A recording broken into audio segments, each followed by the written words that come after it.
now, I ain't no holy individual, but I am righteous. I'm not gonna lie to you, I'm not gonna steal from you, I'm not gonna cheat you. I'm gonna tell you the truth, whether you like that or not. That's it.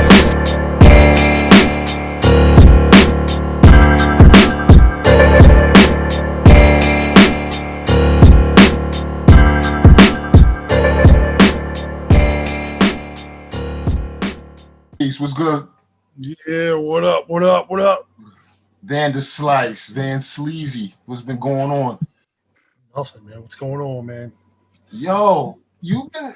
Maybe I'm just not aware, but I used to rock with you way back when you had your shirt off. You was making videos and the whole nine. I'm like, yo, I didn't even know you were still, popping, doing your thing like that. Yeah, I mean, I never stopped, man. I just stopped. Like posting about it. I guess I don't know. Like there's no ego. I just do the work. You know what I'm saying? Right. No doubt. Yeah, because I remember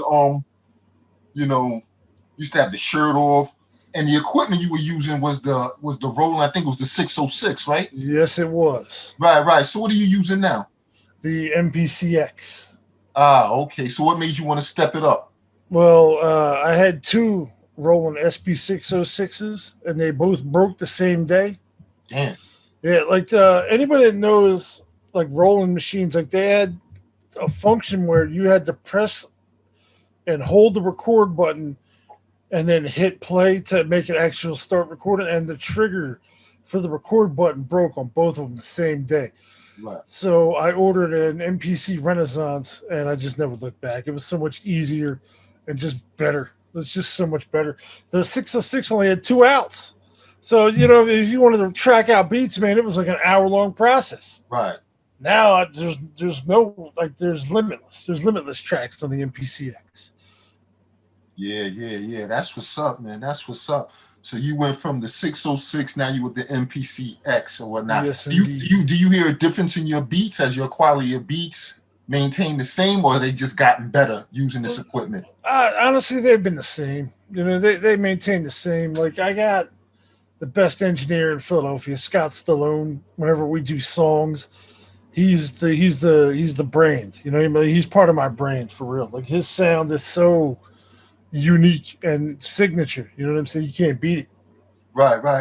Because I've interviewed a lot of heads on this platform, and you're like got the OG status because you've been around for a good minute. Did you think so? It's like, yeah, I don't consider myself an OG, but yeah, I mean, to the kids coming up now, I definitely am for sure. Yeah. Well, yeah, of course, to the ones coming up now, we would be considered like the OG or whatever. Because I remember seeing you like maybe 10 years ago. Yeah, it's been a minute, making beats and whatnot, seeing you flip the samples. So are you still digging in the crates, or have you started doing digitals? No, I'm always digging in the crates, man. So there's no e-digging with you at all? Well, no, I'm definitely e-digging too. I use a lot of sample packs now, Right. Like Crate League, my man MTK, the Rucker Collective, Polyphonic Music Library, man. Like, they're making shit that sounds like library records. You know what I'm saying? It's like the same. Right. It's the same texture, and that's really what I go for. The texture is everything. Like, I still dig, but I dig in other places. Like, one of my main projects I'm working on, like, I have a series of television beat tapes that I looped off of TV shows. No records at all. I made it. It's called the Michael Knight tape. It's a Knight Rider tape of all the samples from the entire series of Knight Rider that I made beats from. And I got a couple features on it. Like, I got Root, Riggs, and Mooch on a joint. My man UFO Thief and Red Info on one. Ty Farris. So, and then I got a Magnum PI tape. OT the Reels on that. So it's like, I'm digging through TV shows is the same thing as digging through records. Right.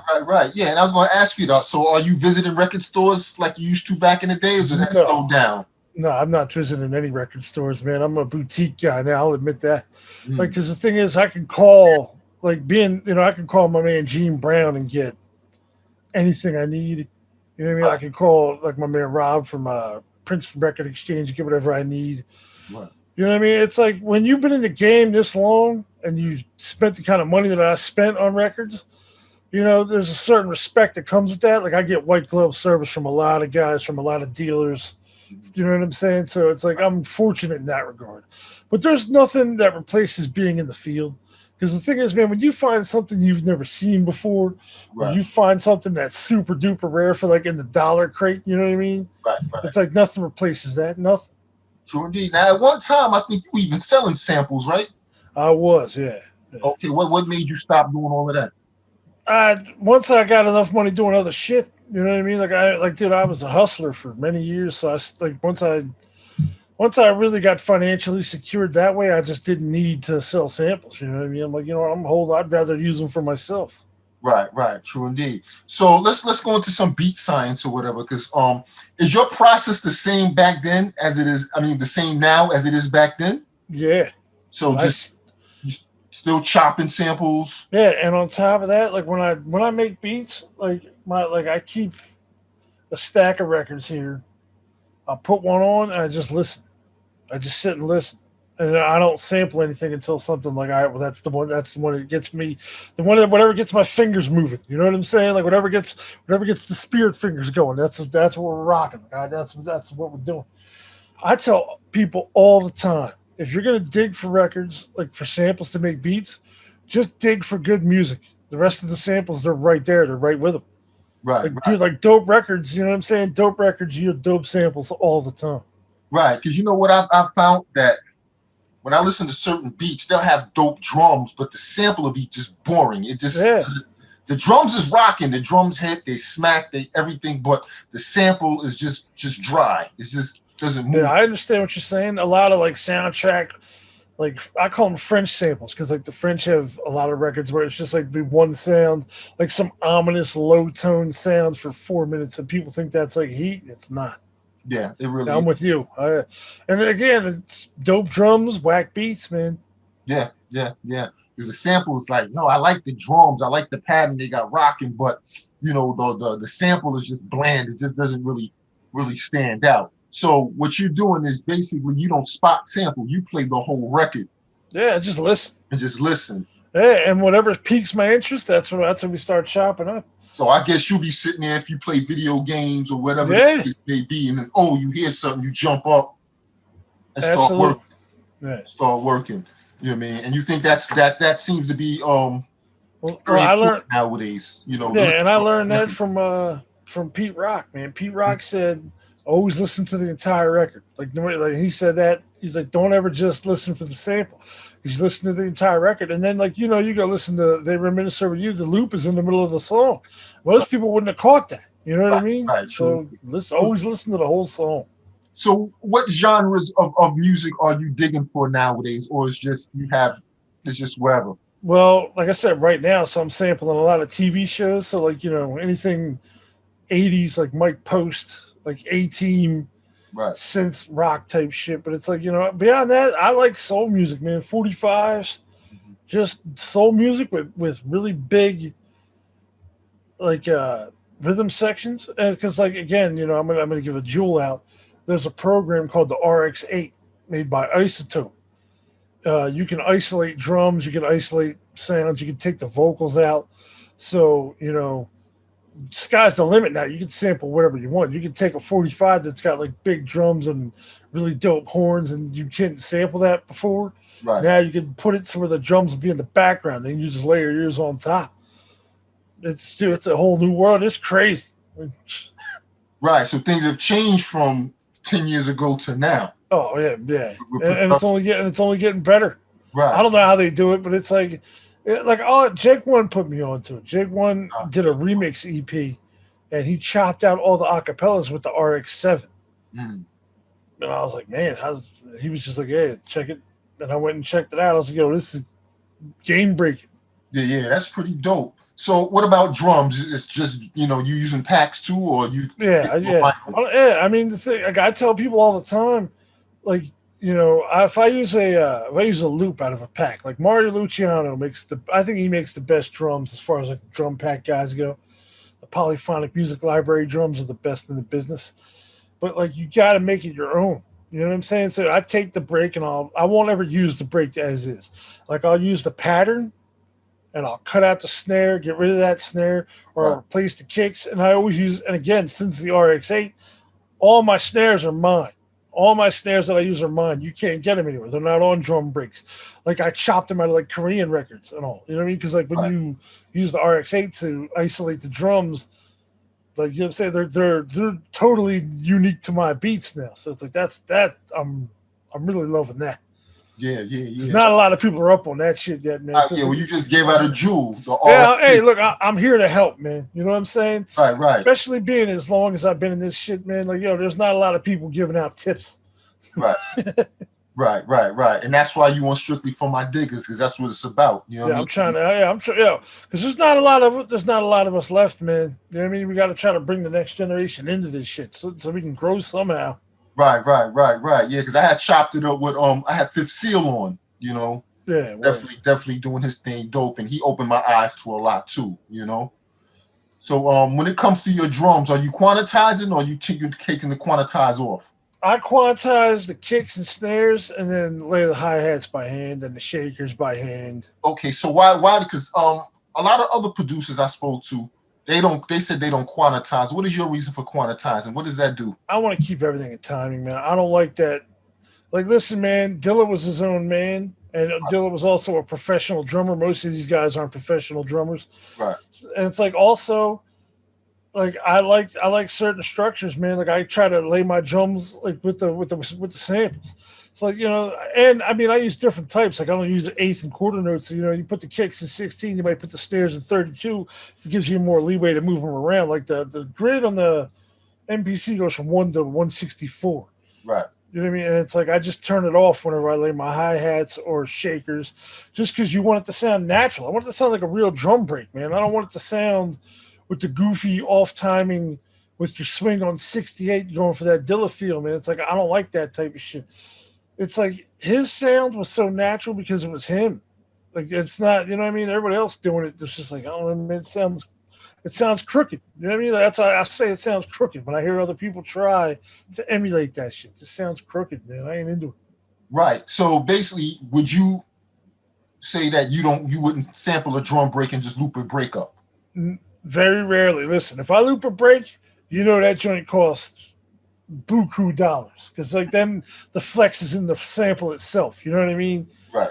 Like I got a bunch of like really rare breaks. You know what I'm saying? But I still like to chop them up. I like to just add my own flair to it, man. Yeah.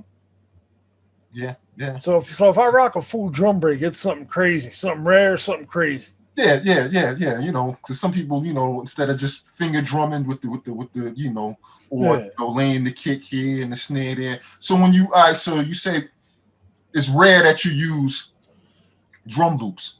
yeah. So when you're laying your drums, are you laying your drums on separate tracks, kick, snare, or you No, playing it all out and it's all on one track? it's all on one track. For like the thing is with the MPCX, you could run the MPC software as a plugin in Pro Tools, Right. and then track out by the pad, so you don't need to use different tracks. I use different tracks when I use synths like my keyboard. If I want to lay the bass or whatever, that goes on a different track. I don't put that on the same track as the rest of the beat. But yeah, all the drums, samples, they're all on one track, all on one screen. Right.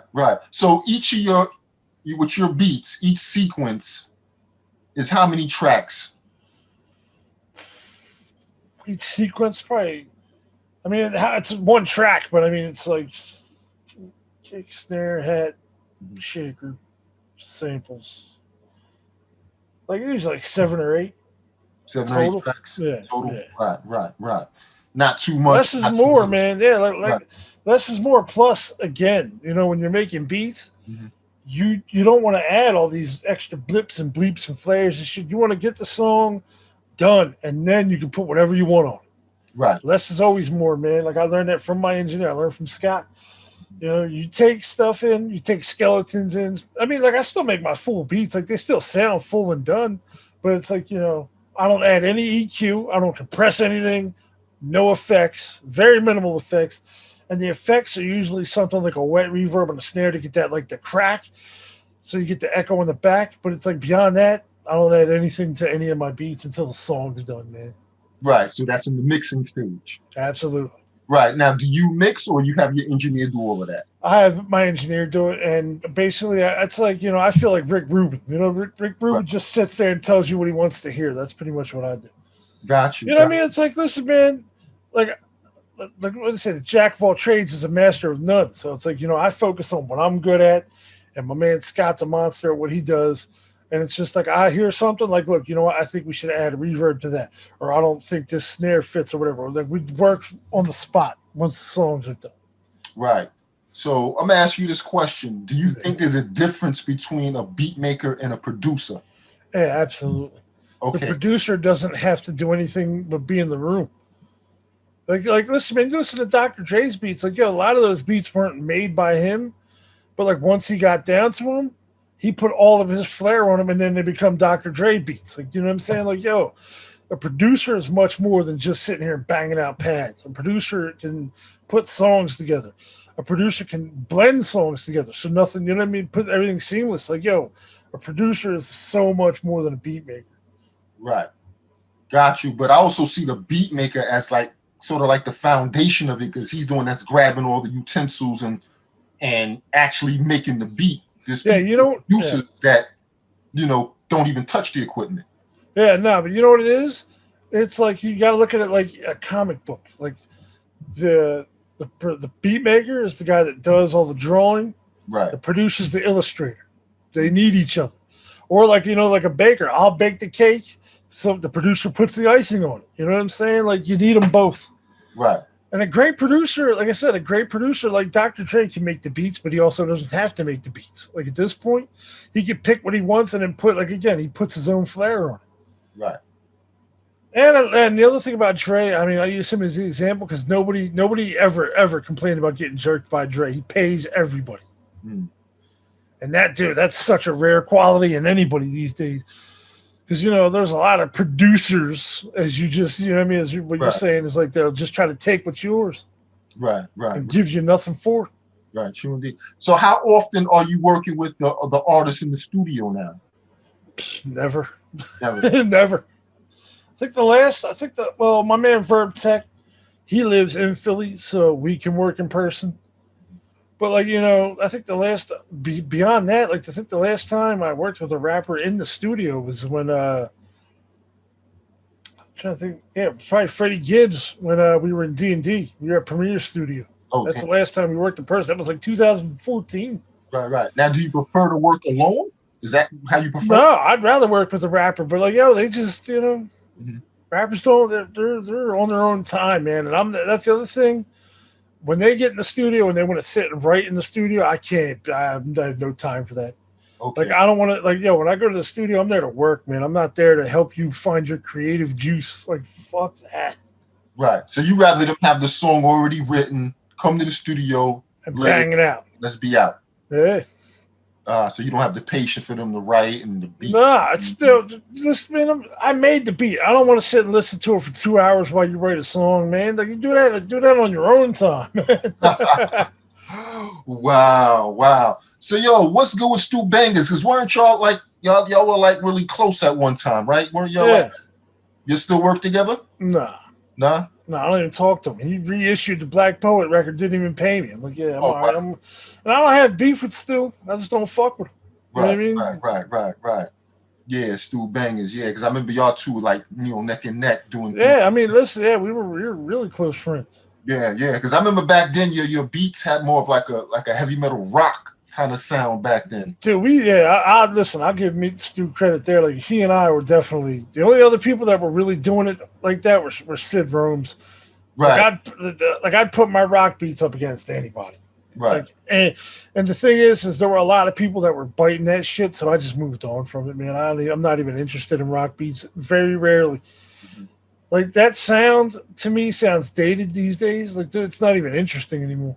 Right. Now, you got a project with UFO Feeve yes, I do. right? Because I heard the Crack Shift. That was pretty dope. I like that. I appreciate it. And that's featuring Flea Lord. Yeah, so how did you link up with that brother? Well, UFO and Feeve and I, it's like my brother, man. Like, we linked in like 2017 when Matthew Ragazzino and I. Oh, wow, that's a name I haven't heard in a long time. Yeah, Math and I were working on some joints, and they were gonna do a joint project called Mason and Starks. Right. And I was going to do all the beats because my name's Vanderslice. I was going to be Van Gundy. You know what I'm saying? Right. Like, the concept was hard. But, Matt started going through some personal shit. And then he just kind of got his life together. You know what I mean? He became a carpenter and shit. Matt, like, he was like, you know what, man, I'm good. So Feeve and I just pushed on without him, man. Like, we started working in like 2018. And then just over the course from then to now, we just started working, man. It was such a blessing, man. The chemistry's there. He's my favorite rapper out. You know what I mean? I tell people all the time, like, dude, he's so sharp. You know what I'm saying? And he's so witty. And my beats fit him perfectly. You know what I'm saying? It feels like, like Premier and Guru. Like, you know what I'm saying? There's a lot of chemistry there, and it's authentic street music, man. Made by street people. Like, you know what I'm saying? It's not some cornball shit. Right. So I take it that wasn't made in the studio. No. So you were just sending him tracks or whatever. Yeah. He was writing to it and all that. Yeah, and then my engineer mixed it, his engineer mastered it. You know what I'm saying? So. Right. Gotcha. So do you prefer to do projects where you're producing from top to bottom, or you still just rather just give beats here and there? I would rather do top to bottom. You know what I mean? Especially with people that believe in me. Like, if they, you know what I'm saying? Like, people that believe in me and know what I can do. It just gives us more creativity. Like me and Steve's, man, we can get busy. Because again, making the beats is just one piece of the puzzle, man. Being able to put songs together and, like, just add layers to things. It's just, that's where the fun part is for us. Right. So has there been a time when you giving Feeve some beats? Because I know you as a producer / beat maker, you have a certain maybe topic in mind, or you have an idea. When you give him a beat and he does something opposite to it, do you tell him, or do you just let him rock with it? It depends on the result. You know what I mean? Like, cause listen, we definitely have different visions, and it's like he follows some of my vision, and then I follow some of his. You know what I'm saying? Like, there's one joint on the Feeve record that it's a very rare 45 loop that I just loved the loop, and he wasn't really feeling it. And I just told him, I'm like, look, man, you gotta rap on this. Like, this is one for me. You know what I'm saying? And then he killed it. So it's like, it's give and take, especially if you're working on a whole project, it's give and take. Right. Gotcha. Because anybody, first of all, you don't want to work with anybody that's like really on that like Nazi type shit. With like, man, you gotta go and redo that. If you do that more than once or twice, they're just gonna be turned off and go do something else. Right. Because rappers have very frail egos, man. It just is what it is. Right. So how does someone like yourself, who's been around for a while, sustain a career in this? Because long gone are the days of getting 50,000, 20,000, 10,000 for a beat. How do you sustain? I didn't sustain. I sold drugs. You know what I'm saying? I fucking sold weed. I smuggled weed for 3 or 4 years. I got arrested in 2019, Memorial Day. I've been on fucking house arrest ever since. Damn. I caught a Fed case. I got caught with 400 pounds of weed and like $500,000 cash. Right. So yeah, there's no sustaining. Like, I don't know anybody at this level that's sustaining themselves financially with rap music. Not one. Right, because it seems like there's no real money. And you know what the real shit is? Nobody would be this honest with you. They would be like, oh, well, I sell features, and it's like, man, you faking jacks. Like, yo, the only way, I mean, look, I do make money off of rap, but it ain't money you can't survive on it. Right. Like, even when I get advances from Fat Beats and shit, because like they put out all my records, it's like, yo, it's a couple G's, man. It ain't like the old days. Right. I don't care what anybody says. Like to earn a living making beats, you got to be hustling way harder than you ever did have to do with drugs. And it's like, for me, it wasn't worth it. Mm. Like, because I used to listen from 2008 to like 2012-ish. I did earn a living making beats because I was able to sell beats. Like, listen, man, when you do a song for Vinny Paz and then 15 foreigners who only listen to Vinny Paz want beats, they'll pay you $1,000 a beat. Right. Like, you know what I'm saying? It's not like that these days. Like, yo, all them days are over. You know what I'm saying? The internet leveled the playing field to where everybody has an equal chance to do what you do, whether you like it or not. The barrier of entry is on the floor. You know what I'm saying? Like there's no there's no like mystique anymore.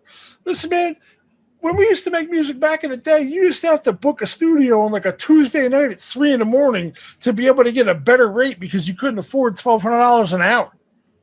You know what I'm saying? It's like people don't have to pay those dues anymore. That stuff's over. You're just rapping in your bedroom and putting it on Bandcamp, and people are just cashing checks. Right. So I spoke to a lot of other beat makers or whatever, and they saying really how the thing to do is find an MC, you know, and split the streamings and the album sales with them, and that's how you get your money. Yeah, I mean, but even then, like how much money we talking? Like, yo, I got songs that look, I got songs that got like 1 million plays, 600,000, man. It's like I ain't, but it's not sustainable, man. A culture needs commerce to thrive, and there's no commerce in the rap game. So this is really just got to be straight for the love. There's no, it's all for love. Listen, I make beats. If I didn't, I'd be diving out that window head first. Like, yo, this is my salvation, man. It saved my life. You know what I'm saying? I started making beats in like 2000, man, and I was going through it even then. Like, my mom's died from cancer. My brother got killed by the cops. You know what I'm saying? Like, it was some bullshit, man. Music got me through it. Right. So it's like so that's another reason why I don't try to play the politics game, man, because I don't need these people for anything. Like, I make beats because I love making music. And when I find someone like Feeve or I find someone like Verb Tech, I got a whole record with Mooch, I got a whole record with Planet Asia. I am working.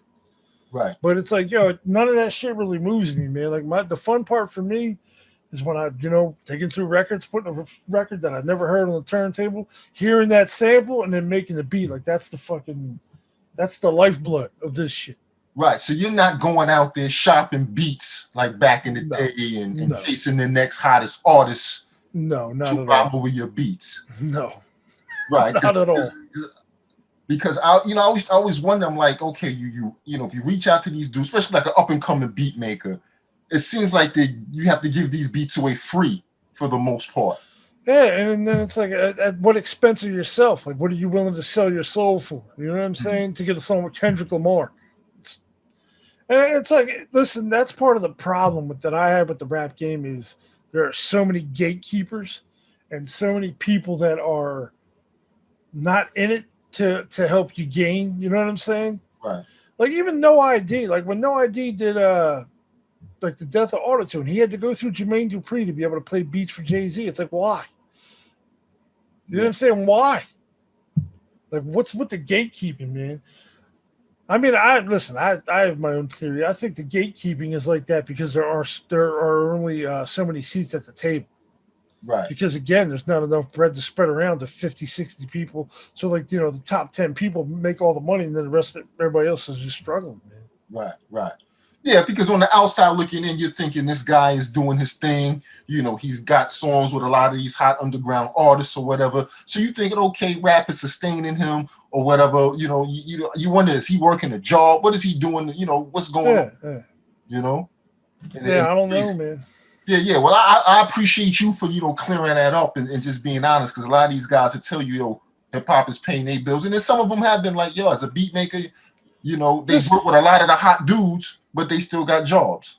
Yeah, and that's the other thing. Like, and anybody telling you, like, listen, anybody telling you at this level that rap's paying their bills, that means they still live with their moms or they got like 3 different roommates. You know what I'm saying? So it's like, right. Like how, again, what level are we talking of sustainability? Right. So my whole thing, and this is what I wonder: sustainability is: do you own a home or an apartment by yourself, a car, pay all your bills, and you middle class of hip hop? I mean, I don't know. That's what I do. Yeah, I don't know, because I'll tell you this much: like I live alone, but it's like my grandpa's died, and it's like I'm staying in his house. It ain't my crib. I didn't buy this joint. You know what I'm saying? Right. And but sustainability for me, when like I said, like it was like that 4-year period before I started hustling or whatever. Like sustainability to me was just being able to wake up and go to sleep whenever I wanted. Like that was the victory. Right. not having to work a job. And even, I'm listen, it was a very modest living, but you know, you're winning in your own mind. The problem now that I'm like 41, like, yo, there's no health insurance, there's no 401k, there's no savings account. Everything is check to check if you're living off of rap music. And when you start getting desperate, you start taking different checks. Like, I'll say this much with my name, like produced by Vanderslice, is there's a certain standard there. Like, there's not a lot of whack joints out there. You know what I'm saying? Like, I don't take paychecks from garbage rappers, man. Right. And that was the next question I was going to ask you. Have you ever sold beats to an artist you just wasn't feeling? And this artist you hot on the underground that everybody likes, but you particularly just don't like them. And I was going to ask you, would you sell that artist a beat or beats? No, not at all. Even if he's hot, he's the hot. I don't and I'm talking about, and when I say hot, I'm talking about like in the underground level. You know what I'm saying? Yeah, because I was saying, I mean, the underground level, no. I mean, listen, if fucking Ludacris came knocking on my door for beats, of course I would sell him beats. But yeah, no. Right. I mean, listen, the way I would approach that, if they were super garbage and they were hot, I would give them a fuck you price and see if they paid it, and then I would tackle it honestly. You know what I'm saying? Right. Because I have no interest. Like, again, man, because there was no sustainability, I had no interest in trying to sustain myself with working with garbage rappers. Right. But like you say, yeah, well, you know, say somebody. I'm not. I was just throw somebody under the bus. We're not doing it. Yeah, not on this platform. We're not doing that. Exactly. Right. But it's like, you know, if somebody whack was like, hey, man, I want to beat, I'm like, yeah, well, you know, things are going good for me right now, so I charge 5 G's a beat, and if he PayPal me 5 G's, I'd give him a heater. You know what I'm saying? Like, I don't do throwaways, and I don't do name credits. Like, I'm producing an EP for a girl that nobody knows. She paid me righteously. She's getting a fair shake. Like, yo, I gave her bangers. Like, but did you like? Do you like her style? Yeah.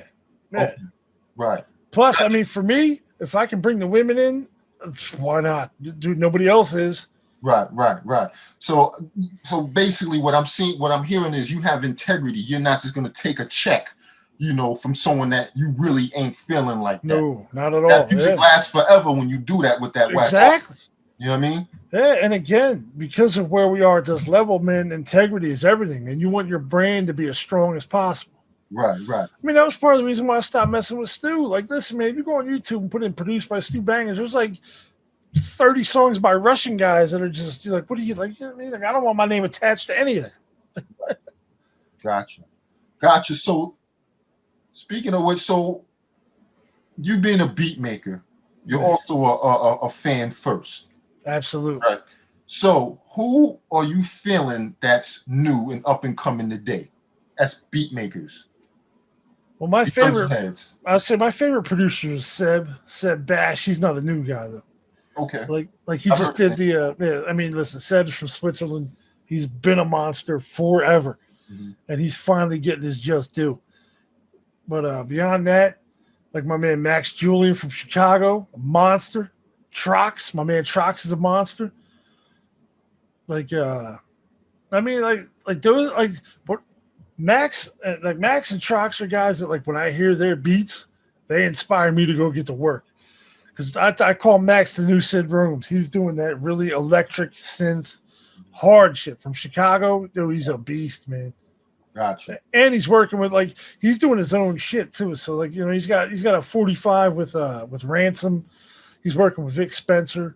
He was working with my man Water. I got a whole project with Water. Yeah, Water's dope. Yeah, Water's really, dude, his voice is incredible, man. He just had a heart transplant, man. We're bouncing back. You know what I'm saying? Love is love, man. We love Water, man. Right. So speaking of MCs, who's on your wish list that you want to work with? Anybody? My wish list is actually short because when I did the best album money could buy, I knocked out 4 of my 5 favorite rappers in 1 year. That was Prodigy, Percy P, Ghostface, and Styles P and Jada. So I knocked all them out in like a 3-month period. Wow. So I mean, like my bucket list is like probably guys that I could never get to. Like I would love to work with Rick Ross. Really? Yeah, I love that. I love Rick Ross. He's one of my favorite. He's probably my favorite famous rapper. Him and Schoolboy Q. Yeah. I mean, dudes on the underground are. I could pretty much at this point I could reach anybody on the underground up to a certain level. I mean, I worked with Conway. I would do something with Benny. I mean, I like Benny, Right. but it's like beyond that, like I don't like a lot of the new rappers, man. Like the run-on sentence rap dudes, I just can't mess with them, man. Like never committed a crime, Apple. I just can't. I can't do it. Right, right, right. So this is my last question before I let you go. I mean, what advice could you give some of these up and coming producers that's trying to have sustainability in the game like you? Do the work. Don't let people hear your beats when you're 6 months in the game. Like do the work. It takes years. I started making beats in 1999. I didn't let anybody hear beats until about 2004. And even then, it was like I let Jay Zone hear some of my beats because he was a close friend of mine back then. And I just wanted feedback like, do I have something here? Like, I didn't know whether I was garbage or not.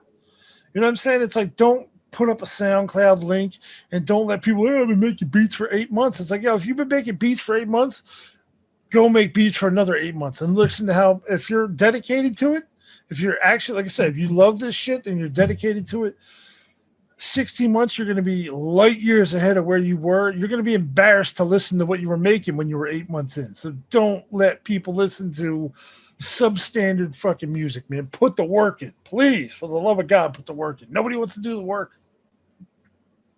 Word, word. Well, listen, your transparency was very appreciated. Well appreciated. I appreciate Well you appreciated. having me on here, man. Oh yeah, Anytime.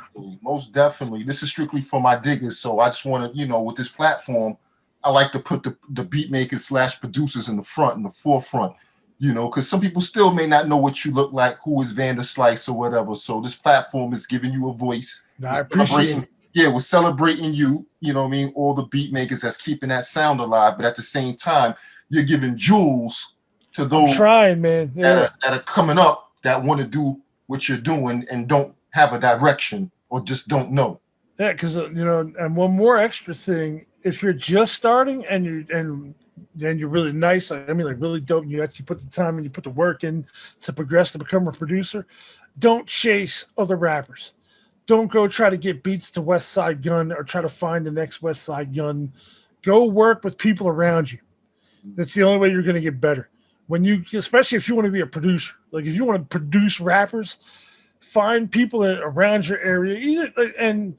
If you live in Iowa or whatever, go find some guy in a cornfield. Like just start anywhere. Just go make music. You know what I'm saying? Wow. Don't worry about any of the business side. Don't try to sell it on Bandcamp. Don't worry about clearing samples.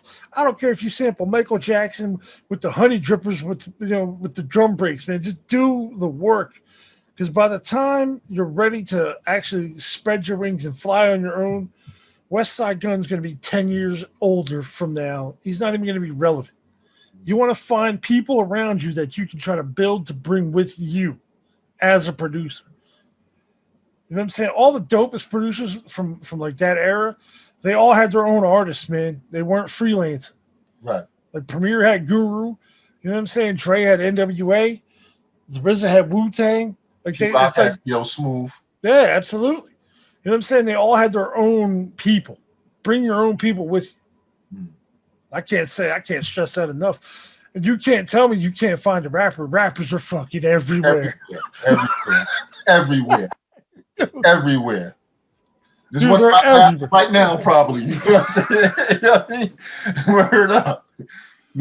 So yeah, they're everywhere. They're everywhere. And you just saying, just grow with that artist and listen, that's the way you catch a wave, man, especially if you're doing anything interesting. You know what I mean? Like, listen, don't chase the trends. Don't try to play the hits. Don't try to do radio beats. None of that shit. Do what comes natural to you. Word. And just be realistic that there's really no money in it. Yeah. You know what I'm saying? Like, listen, you know what money is? Like, the money in it is to be able to press another record. We want to sell enough records to be able to fund the next move. And then if something pops, like I said, if something pops, you get a check. Like I said, I'm not starving over here, but it's like the definition of thriving and surviving are two different things. You know what I'm saying? Gotcha. Because I would say, like, even the most successful independent producer it's 85% guts for 15% of the glory. Yeah. So, you know, I mean, if you're built for that, I mean, like I said, I'm built for that. Like I've been through it, and it's again, man, you know. Right. So right now you're just surviving off straight hip hop. Yeah. Because I mean, dude, I still gotta go to court in September. Like I'm not allowed to do anything. I can't. Yeah. I mean, right. Wow. So I mean, but again, I'm doing a lot of work, man. I got a lot of beat tapes. Like, you know, my whole thing is like, again, like if I put something on Bandcamp tomorrow, I'll bring in like a G in that weekend, and like that'll get me through the month. And it's like, thankfully, I haven't had to do that yet. You know what I'm saying? So, but again, man, like, yo, if you're a rap group or whatever, like, yo, even if you bring in $1,000 off a Bandcamp link, like that's not really, again, that's not sustainability. That's like quick cash. That's grocery money. Right. True indeed. Well, once again, yo, thank you for being on Strictly for My Diggers. I appreciate the transparency. This has been a very, very ill interview. Open my eyes to a lot of things, you know what I'm saying? And just keeping it 100. You know, I appreciate that. That's the way, it's the way, man. I wish more people were more honest. We'd be a lot better off. Oh, yeah, we definitely would. Definitely would. All right, my brother. Appreciate it. Yes, sir. All right, peace.